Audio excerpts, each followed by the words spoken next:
evening, Year 10. Good evening, families. As you may be aware, my name is Miss Harrison, and I was the Deputy Head of Year during Year 8 and 9. I've now taken the opportunity to continue through Year 10 and 11 as Head of Year. As it is rare for pastoral leaders to go through Key Stage 3 and 4, I'm very much looking forward to being able to do this with you as a cohort. It goes without saying that 2020 has changed everyday life for everyone in one way or another, and school life is no different. We now have to follow protocols such as lining up each morning, hand washing, staying in the same classroom and same seat for much of the day. The school day is now something I, for one, never thought I would see.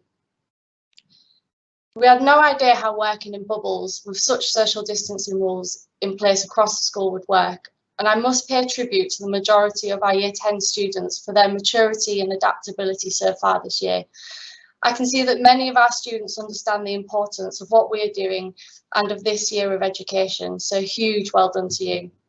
With that in mind, I must remind you that standards this year must remain of the highest. This includes behaviour, punctuation, effort and uniform. Members of staff will be in regular contact with home via telephone to inform you of your child's performance. While contact with other professionals, families and support networks is different, we still endeavour to provide the best support possible for this strange return to school. I very much encourage you to contact the Year 10 team via phone or email if you're worried about anything. You are also able to submit confidential questions during the evening. We will answer them if we're able to do so, otherwise we'll be in touch in the coming days to answer your questions. Please add your child's name to the question. Thank you in advance for your attendance to this live information evening. We have 6 speakers lined up who will talk about topics ranging from GCSEs, careers and wellbeing, along with some information on our new blended learning policy. I will now pass you on to Mrs. Shurrock, the Principal. Hi, good evening everyone, and thank you very much for joining us this evening. Well, welcome back. It's been 6 months since we were all together here at Burntwood on the site for a new term and a new year. And as Ms Harrison has just said, it will feel very different, but actually most of it's exactly the same.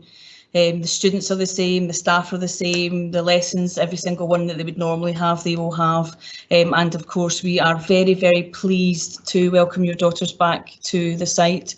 In fact, it's been lovely over the last few days to look out of the window and see them standing on the flag lawn, and as I walk around the corridor, seeing them in their lessons, it feels very much like, although it's a bit different, it feels very much like we were all back together again.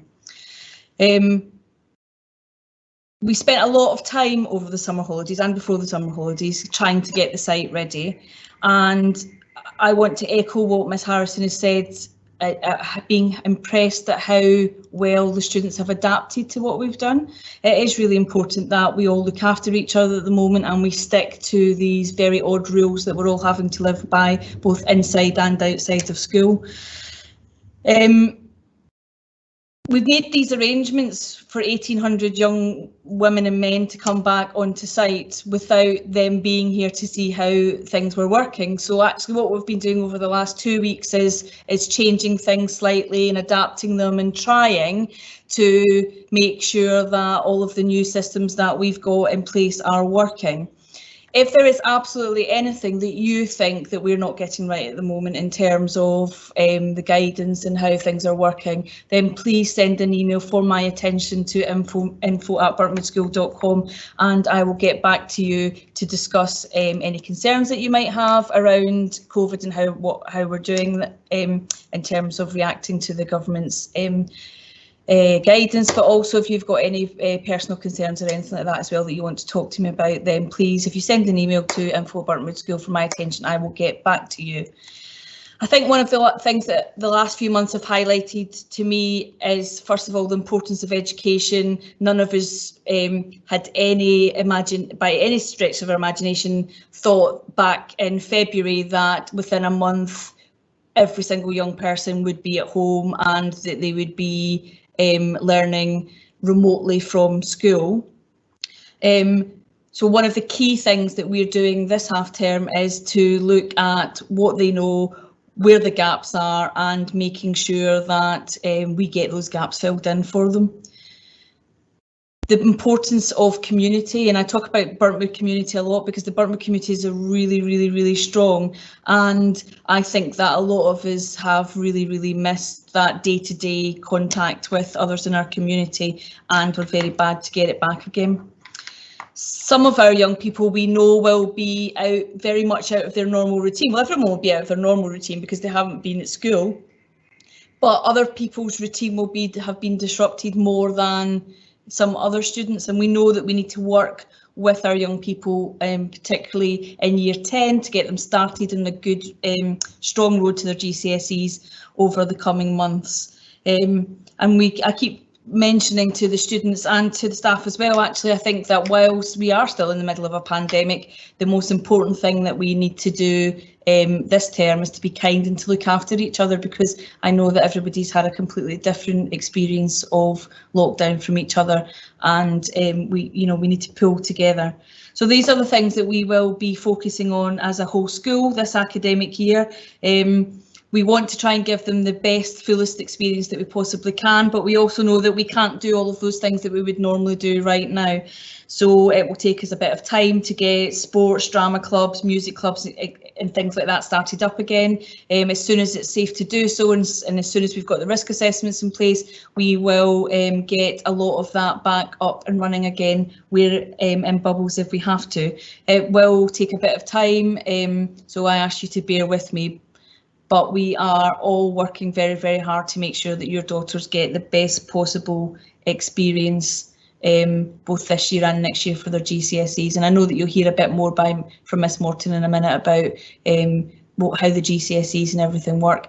But the next 2 years will go in a flash, and your daughters will be sitting in our exam hall in under 2 years, sitting their exams, and so it's really important that we get them started and into good routines as quickly as possible for them to make the very best of their GCSEs. Now I'm going to hand over to Miss Morton now, who I think is actually going to tell you a bit more about how those GCSEs work and what we're expecting your daughters to be able to do. Helen.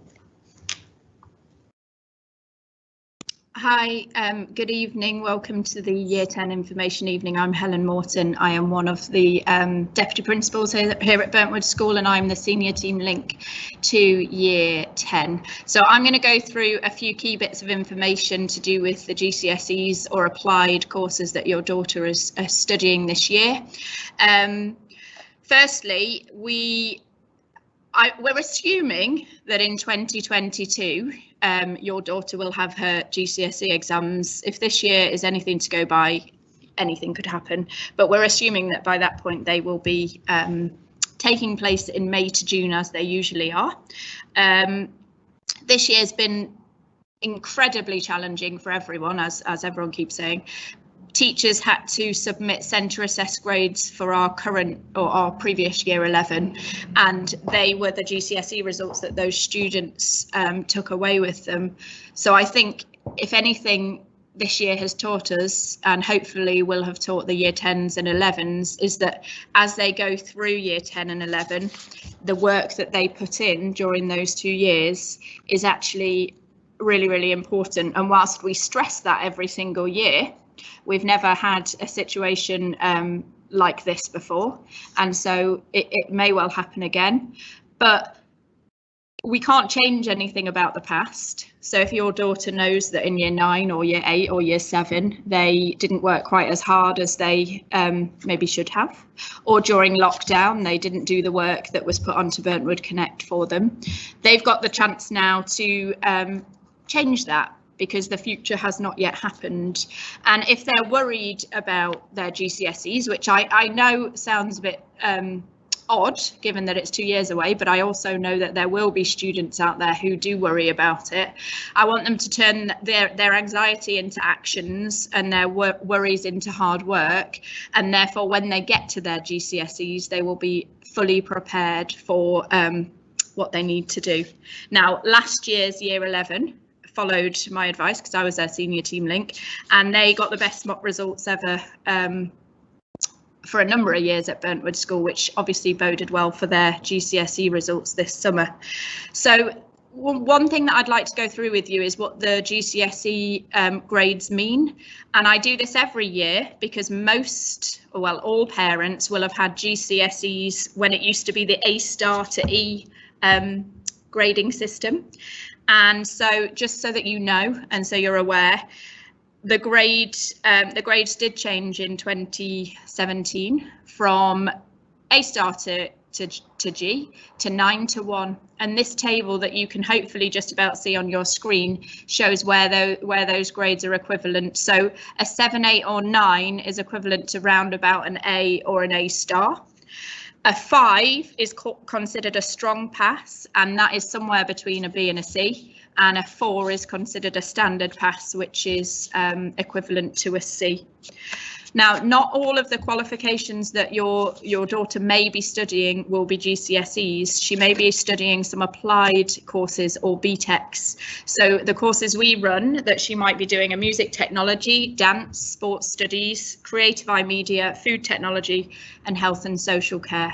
And they are equivalent to GCSE grades. So when she gets results on her grade sheets or in 2 years' time, they do have an equivalence to those GCSEs. They're assessed differently to GCSEs with a focus on measuring skills as well as the ability to recall. So what they actually do in those kind of applied courses or BTEC courses is they will do a lot of coursework, which will count towards their grade, and then they will do an exam as well. So if your daughter is studying one of those subjects, it's worth talking to her about those the coursework that she's doing and what she's preparing at home for that. On the next slide, so that you're aware, and as I said, the BTEC grades and applied grades are equivalent to GCSE grades, and there's a little table just to give you an idea of what those grades mean. So when your daughter gets her grade sheet in the during the year with how she's performing in those subjects, if she's getting a level 2 pass, it means she's roughly equivalent to a grade 4, which, as I said, is a standard pass. If she's getting a distinction, she's roughly getting a grade 7, which is equivalent to an old grade A. So that's there just in case you have never come across applied courses or BTECs, because often you don't know what that necessarily those words mean or what they equate to as a GCSE. Now, one of the things that you can do as a parent is support your daughter throughout these 2 years. And I think there's no time like the present to get started with preparation, because little and often is better than leaving it all till the last minute. So one of the things you could do is you could buy your daughter revision guides so that she can make use of them to look up things that she's unsure of, or to make some revision notes or some flashcards. You could encourage her to use Teams, which you'll find out more about later, to ask her teachers questions about her work. Talk to her about what she's studying in school and ask her if there's anything she needs help with, and help her to make a timetable for her work at home to keep her more organised. Hopefully during the lockdown, your daughter may have become more accustomed to working independently, and so that skill may have been developed over the last 6 months. On the next slide, there is a screenshot of the Burntwood website. If you go onto the Burntwood website and go to the curriculum, there is an area of the school website called Curriculum Guides. And if you go to the Key Stage 4 curriculum guide, you'll find out what exam boards your daughter studies. So if you are going to get revision guides, you can find out the best one to get.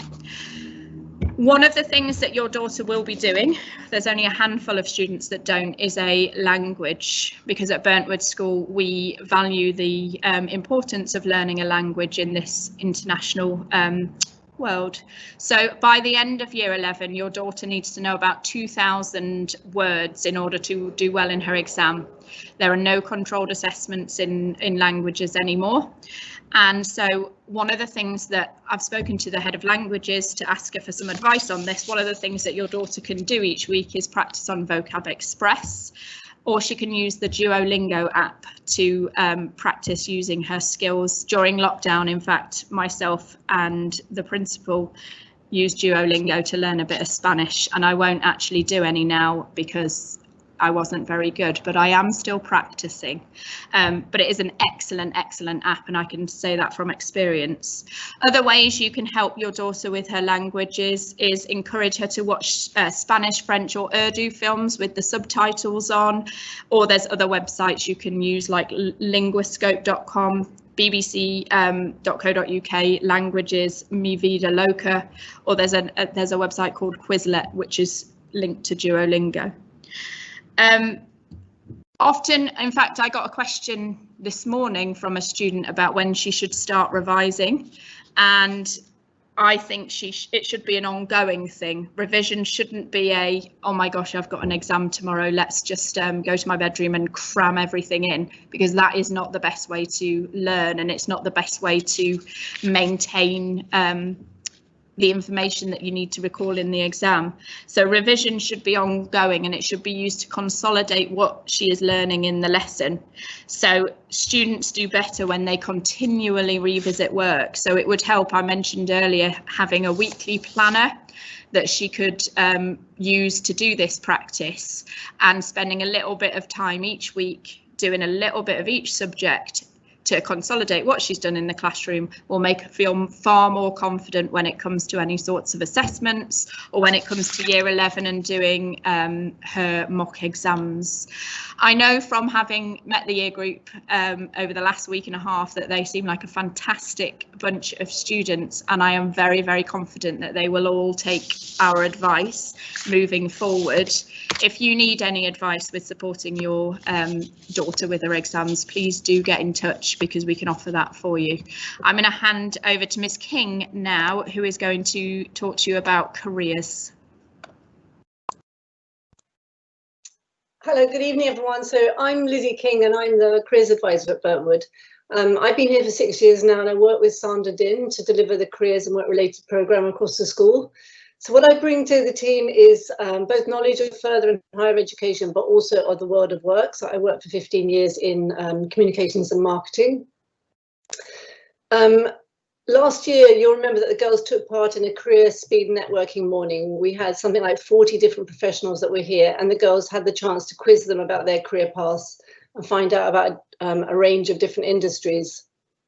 In year 11, we offer one-on-one careers interviews, and in the sixth form, we have a very full programme of weekly talks, school trips, an online careers newsletter, and support for specialist pathways such as apprenticeships, medicine, nursing, architecture, etc. In year 10, we normally offer a 2-week work experience, but unfortunately due to COVID, this won't be taking place this year, but we hope that we'll be able to offer some alternative virtual experiences in their place, and you'll hear more about this as the year progresses. So I have the next slide. But the good news is that there is still lots that your daughter can be doing now to explore the working world. She can begin by exploring which different careers and industries might be of interest to her by researching websites and taking note of the many careers around her. There are lots of really good websites that will help her. Many of them have quizzes attached to them with personality tests, or they're known as psychometric tests, where the students answer questions about themselves, their skills and interests, and then the software makes suggestions as to what kind of career might suit them. But it's a really good starting point for a discussion. And some of the websites I've put here, and we're going to put this, make this presentation available afterwards because the links are all embedded in it. But some really good examples: Fast Tomato, I Could, Success at School, Bite Size Careers. And some of them, like I Could and BBC Bite Size Careers, have short videos of people talking about the range of careers that they do, what they did at school, what pathway they took. So it's a really good way to kind of start thinking about different careers. And of course, you can talk to them about the jobs that you've done or you know about, and encourage them to talk to other adults in their network about their jobs. It's also good to encourage your daughter to be more self-aware, and they can start that by thinking about how they would describe themselves. So it's really interesting that some students are really well able to and love to talk about themselves and describe themselves, and then others really can't, actually really struggle to be able to describe themselves. But obviously it's really important to be able to do that as they prepare applications for college or personal statements for university or for employers. So, perhaps there's a conversation about, are they good listeners? Do their friends come to them for advice? In their most recent school report, what do teachers say they excelled in? What are their talents? Are they ideas people? Do they prefer to work in a team or independently? What are their strengths and how can they develop their skills? So different jobs obviously require different skills and qualifications. Actually, I'm not there yet. Different skills require different skills and qualifications, but as you know, there are many qualities that are valued by all employers. So skills such as motivation, communication, organisation, interpersonal skills, etc. And eventually demonstrating to an employer that they have these skills will be as important as demonstrating their academic skills. Okay. It's also helpful to encourage your daughter to think about what she enjoys, what hobbies she has, what extracurricular activities would you normally like to take part in, what would be a perfect weekend or a perfect thing to do in the holiday. It's important to encourage her to develop hobbies and interests, whether it's art, cooking, sport, politics, digital skills, it doesn't really matter. But all of these kind of hobbies develop their creativity and their confidence. When it's possible, please encourage them to take advantage of extracurricular clubs and activities in their local community. There are many online courses that they can do nowadays. So, for example, to improve their technical literacy, they might be able to do some local volunteering. They can keep up to date on current affairs. There are many talks they can listen to. They can write blogs, design their own video game, learn to type, code, do photo editing, etc. A really good resource is the Barclays Life Skills resource, where students create a login and then have access to this huge range of resources. Later in the month, we're going to actually be posting our own regular enrichment ideas on Microsoft Teams. So we'll let you know when that's up and running, and then hopefully you can encourage your daughters to get involved. It's also really important to realise that a lot has changed since we were young, certainly since I was young, and when we made these decisions ourselves. So, it means that we have to be wary about the information we provide as parents. Change is so rapid in the workplace. So apprenticeships, for example, are something quite different to when I was young. They're now offered across all industries and pathways at varying levels, including degree level, and they're often highly desirable and highly competitive. So who knew, for example, that the video games industry is worth something like £6 billion, which is more than the film and music industry combined. And yet it's amazing how many students think that there are no jobs in the creative sector. So it's widely said that we won't have heard of many of the jobs that our children will do in the future, because they haven't been invented. 35 years ago or something, when I was young, who'd heard of a social media manager, data scientist, mobile app developer, who'd heard of artificial intelligence? So the next 10 years will see many new jobs, particularly perhaps in the medical and care profession as our population ages. There will be more skilled technology roles, which will replace the lower skilled workers. The challenge of our climate will create all sorts of different jobs across every area of society, from sort of transport, housing, through to the civil service and local government.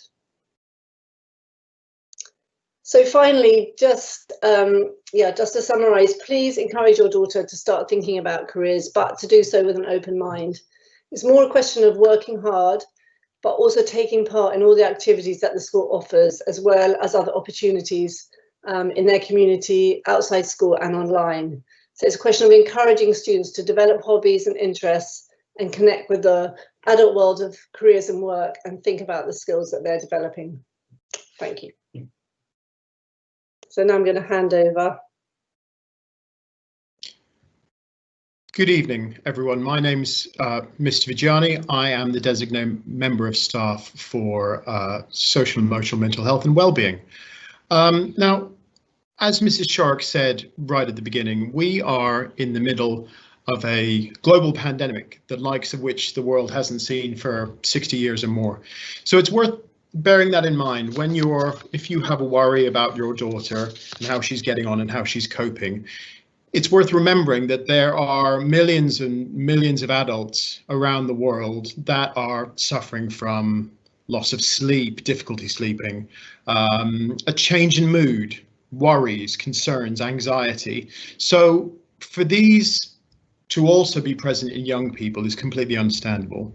So I think as we navigate the next few months, I think it's important to remember that we are all, as a world, experiencing something that is unprecedented in many of our lifetimes. Talking to your daughter about how they are feeling, and if possible about how you're feeling as well, is a very empowering thing to do, because it lets them understand that they are not alone. Perhaps they feel like they are the only person who is worrying at night. Perhaps they feel like they are the only person who is nervous about what will the next year hold, what will exams be like in 2 years' time. So I think it's really important for you to have that open dialogue and conversation with them, if at all possible. I encourage them to spend time on self-care in a disconnected way. I think it's really important that young people have time off from social media. I think things like Teams and Zoom and Instagram and WhatsApp, etc., are very powerful in keeping people connected during lockdown. But the difficulty is that there is no off switch, and time has expanded to such that social media has consumed a lot of young people's lives. So my recommendations would be to make sure that they're also doing the basic things like exercise, like listening to music, their favorite album, for example. Watch a film, a whole film, not 10, 15, 5-minute clips on YouTube or on TikTok. Go for a walk in nature.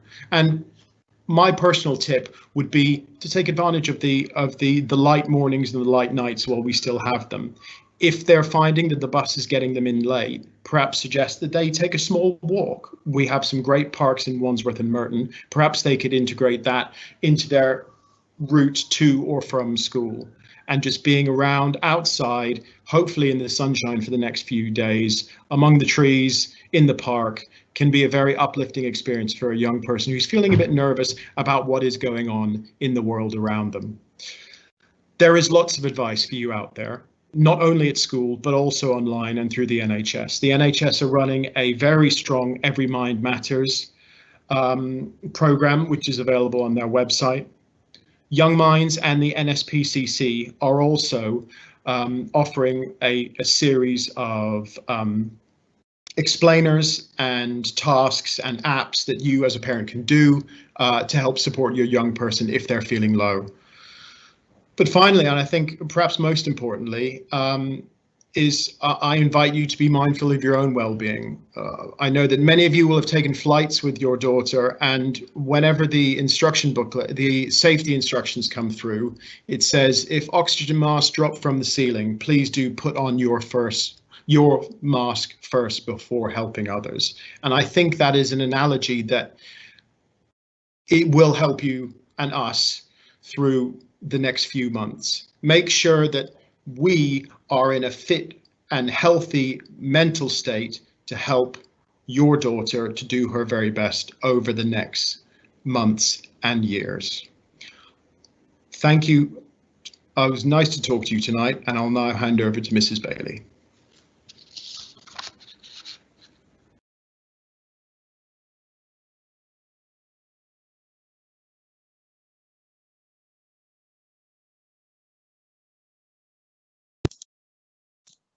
Good evening, my name is Mrs. Bailey, and I'm going to talk to you a little bit about our blended learning provision. So what I mean by that is I'm going to talk to you about how it is that we can support students in this period of a pandemic when potentially we won't all be in school together all the time. I sent a letter home, I think I put it on the school website, I put it on the Sims app to explain that we have moved to Microsoft Teams. As you can see, we're using Microsoft Teams regularly. Here we are with a live event on Microsoft Teams.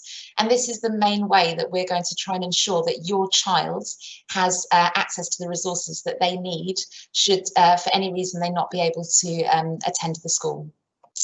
We're going to use Microsoft Teams in a number of ways. What they'll find is that their teachers will be using it to set homework and often to mark homework as well. And so the assignment feature is something that your child will become very familiar with. If for any reason your child is unable to attend school, then they'll be able to access the work that is happening in their lesson at home using Microsoft Teams. Similarly, if a staff member is unable to be in for any reason, they'll be using Microsoft Teams to ensure that there's work for their students as well. And if we end up in a position where we have a lockdown again, then Microsoft Teams will be the platform that we're using to ensure that your child has access to all the work that they need. So what I'd like to do is just show you around Microsoft Teams so that if your child requires any help and support with it, you might be able to say that you've seen Microsoft Teams yourself and you could help them out. So this is our school website, and there is a useful links section. And when you click on useful links, you'll see that at the top of the list there is Office 365 Connect. This will open up a new window which will allow your child to sign in to Microsoft Office. So I'm going to sign in as if I'm a student, and I'm going to try and show you what they would see when they log into Teams. So the first thing that will happen is they'll be asked if they want to stay signed in. I've said no, because I think for security purposes it's probably better to not have my password and things stored on the computer. And they'll be taken to a similar area to the one that they saw during lockdown. What they'll need to do is click on the buttons in the corner, and they'll choose Microsoft Teams. Now, if your child would like to, they could download the Teams app to their mobile phone or to your laptop or computer at home. The first time they do this, when they click on Microsoft Teams using those buttons that I just showed you, they'll see that they can either get the app for Teams, or they could use a web browser. So that's what I'm going to do so that I can show you around Microsoft Teams. All right. They'll immediately be shown the classes that they're a member of, but I'm going to click on Teams at the left-hand side, just so I can show you the icons that they'll become familiar with. So for every single class that students are a member of, so that's a class that they're taught in a classroom physically, they will have an online version of that classroom as well. And so you'll see that I've got access to some rooms here. So I've got a health and social care classroom, I've got an English classroom as well, and then you'll see that we kind of played around with some other examples of classrooms as well. Before I show you those classrooms, I just want to talk you through the icons on the left of Microsoft Teams. So we've got an activity button, which will give students updates. We've got a chat function so that students can send messages to their teachers if they need support. We've got an assignments function, which is where any tasks that students set will be placed. And then we've got this Teams area that I'm in at the moment. If your child is unable to attend school, then what their teacher will expect is for them to log on to Microsoft Teams, to go to the online classroom for that lesson, and to click on that classroom. So I'm going to show you a room that I have for my health and social care students in year 11. And the first thing that they'll see is the post section, and you'll notice that I've written a message to my class just to show them how to access what the different tabs are that I'll be using in Microsoft Teams. If a student wants to post a message that they think would be of benefit to other members of the class, then they would put it on the post section here, and this is something that would be seen by the class teacher and by their classmates. So it might be that they have perhaps struggled to understand a concept that was covered in a lesson, and they could post it on here, and it might be that another student responds and gives them some support, but it also might be that their teacher gives them some help. They then have a files area on Microsoft Teams, and the files area can be organised in different ways. And the thing they'll need to click on is the class materials folder in order to see the resources that their teacher has given them access to. They'll then have a series of documents or folders that they'll use with that teacher. So at the top here, you'll see I've got a document here. It's a checklist, and that checklist has all of the lessons that I teach my class. They're in numerical order, and they're also named by lesson. And my lesson folders here correspond with the names that I've used on my checklist. So if a student was absent from school, they'd need to find out what the lesson title was for the lesson that they missed, and then they'd find the resources for that lesson in that folder. Okay, so for example, there's a PowerPoint there, and there's a document that was used in the lesson. So what we're trying to do is ensure that students can navigate their way around the resources that their teachers are giving them access to. You'll also notice that there's an extra assignment area here, and that's the assignment area for this particular online classroom. And any homework that is set or any tasks that are set would appear here for students. Now, on the whole, classrooms will be arranged in similar ways by teachers. So just to give you an example, here's an example of an English room, again, that's being used with Year 11. Again, the teacher has written a message for their class. Again, we've got the file area, which is where students have access to the class materials that their class will be using. At the top, we've got something that will give them a running order of their lessons. And then we've got numbered documents so that students can see what they are doing with their teacher. I hope that gives you a bit of a flavour for what it would be like for a student to navigate Teams if they were at home. This will be something that they'll be doing on a regular basis because all their homework will be set here, but it's also something that if we were to lock down or if they were absent for any reason would be essential in order for them to keep up with the work that they've been set. In addition to what I've showed you, if we were to have a bubble sent home, for example, by Public Health England, then in addition to what I've shown you, students would also have access to occasional online lessons that their teacher would schedule with them. They might have a tutorial with their teacher as well, which would be a live question and answer session that students could engage in with their teacher so that the teacher could ensure that the materials that they were accessing independently had been understood by all students. Okay, I hope that's given you a flavour of Teams. If you have any questions at all, again, you can use info@burntwoodschool.com and someone, perhaps myself, would respond to the queries that you had. I'll now hand over to Miss Juncker, who is the Deputy Year Coordinator for Year 10. Good evening also from me. I'm going to be talking to you about study skills. In preparing for tonight, I was looking at what I said 2 years ago during Parents' Information Evening. What really stands out for me at this point in time when it comes to study skills is just how much has changed for your daughters as well as for yourself, and yet some things haven't changed at all. Hopefully by the end of my talk, this rather contradictory statement will have become a little bit clearer. We've heard again and again this evening, and you know probably much better than I do, that how much our world has changed and how quickly it has changed. From the social distancing to the face masks, track and trace, quarantine, Zoom meetings and blended learning. But qualities and skills like commitment and determination, organisation and timekeeping, self-motivation and self-discipline, resilience and creativity, and critical thinking have now become even more important than ever.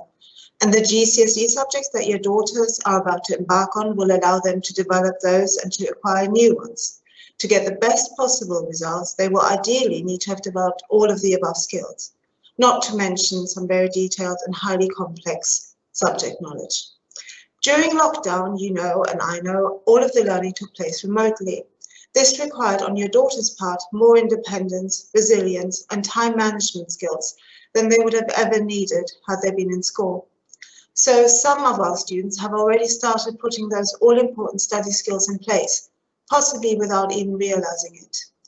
Now, we parents and carers, teachers and students all know that this kind of learning, online learning, didn't really work for everybody straight away. Some took to it like the proverbial duck to water. Some struggled with it a bit. Some might have possibly thought that the whole online learning thing was only going to ever be temporary and that they were going to catch up once things were back to normal. Face-to-face learning in a classroom. Well, we are back at school, and I have seen students work incredibly hard already, but it's not really back to normal. We've just heard from Ms. Bailey how Microsoft Teams will allow us to have a blended learning environment. And I can only stress that you should really see and embrace Microsoft as something that gives your daughter real agency and control over her own studies, literally from the first week. As you've just heard, all lessons that they've had are on Teams in their classroom. If they've missed any lessons for whatever reason, they can catch up without having to wait for teachers or friends to explain things to in the next lesson. So again, it's this enforcing this idea that they have agency over their own learning. There's the chat function. Some of my students have already been using that, which is really nice, as long as they don't expect all teachers to respond straight away. For me, and hopefully for your daughters, it's also a really good way of catching up when they felt the lesson was a little bit fast, or maybe they were daydreaming, or they just couldn't concentrate in one particular lesson. So they can catch up in their own time again and again, even in November 2021, when they're busy revising for their mocks, because the lessons on Teams stay on Teams for the duration of their course. So essentially, the habit of going over what happened during a lesson when they had the lesson is really, really important. And this should become part of their study skills routine. They should take the time to develop a routine for them to go over certain things on a regular basis, so that their revision doesn't all of a sudden build up to a huge mountain that becomes too massive to start on. So it's important that you keep talking to your daughters, just like Mr. Vajani and Ms. Morton has already said, that you see that they are doing a revision timetable, something that they can tick off, something that's visible for you as well, without having to giving them the feeling that you're policing them. Now, my next point is sort of really addressing your daughters, because they know better than anybody else which subjects they've enjoyed during the last 6 months and which subjects they have tried to avoid. And some of these subjects are core subjects, so they really need to be responsible and factor time in to catch up. And be prepared that this catching up might take longer than they initially thought, and try not to get disheartened by it, and try and keep talking to their teachers and of course to yourself. Catching up schedule on a daily basis is important. Little is generally better than lots. To set aside and allocate a time to make a routine of it, 10 minutes a day to revise a particular topic. All of those things your daughter can devise on her own, or maybe with the help of you. Again, teachers are more than happy to help. At the moment, we don't have tutor teachers, but their subjects teachers are really available for them if they run into problems. Ticking off things off a list, I'm a big fan of. I know Ms. Morton is too. Study skills for me is planning ahead and managing their own time. The more creative their revision notes in speech marks, the better. Not just I'm looking at my notes. They can make flashcards, mind maps, designing mind maps, working in teams on Zoom or on Microsoft Teams. Maybe also thinking about relaxation techniques and coping strategies, rewarding, just like Mr. Vijani has said, and what to do when things aren't going according to plan. They should all start that now and not just wait until January 2022. There are some very inspirational resources and tutorials available online. 2 years ago, or rather last year, we invited a very inspirational speaker to run a 2-hour workshop with a focus on study skills and motivation. Obviously, at the moment, that's not possible, but we will try and put something similar together in place during the coming weeks. And hopefully by the beginning of next September, in a year's time, things will have moved on, so we can hopefully have the students together in hall again with a speaker in person. They are surrounded by people who have a great wealth of experience and expertise. And I don't know any teacher who would be happy to help a student who's really struggling with their revision and their time management to revise. So I started off this talk with a time reference of 2 years. It's a cliche, but it's totally true. The 2 years will go by so quickly. So it's going over the obvious thing again. Please tell your daughters to start their revision timetable and their study skills now and not wait until a year and a half from now. Thank you very much for listening. Hello everyone, thank you so much for joining us this evening in the very first Parents Information live event. I think you may be feeling that was all about exams and all about what you've got to do to prepare for 2 years' time, which it is. you know, let's not pretend it isn't, but there is a lot of time between now and those exams, and if you take the advice of all of the staff here, then there is no reason why you can't be successful and why you can't get the grades that you want. I hope that from listening to the staff, you realise that we have an amazingly supportive group of teachers and group of staff who are always willing to help and who are always willing to put your daughters first. We left some time now to answer some questions from you that you may have submitted during the evening. However, there aren't any that would be suitable for us to do as a whole group. So we're not going to do a question and answer session right now. But what I will say to you is if you did log in late, or if the internet dropped out, or if you just enjoyed seeing our faces and you'd like to watch it again, what we will be doing is we'll be putting this event on our website under the Parents Information Evening section. So if there is a bit that you'd like to watch again, or a bit that you missed due to internet problems, then do feel free to log on and have a look at that, because there has been a wealth of information this evening, probably too much to take in all at once. And I really do hope that you enjoyed it and that you found it useful. Good night.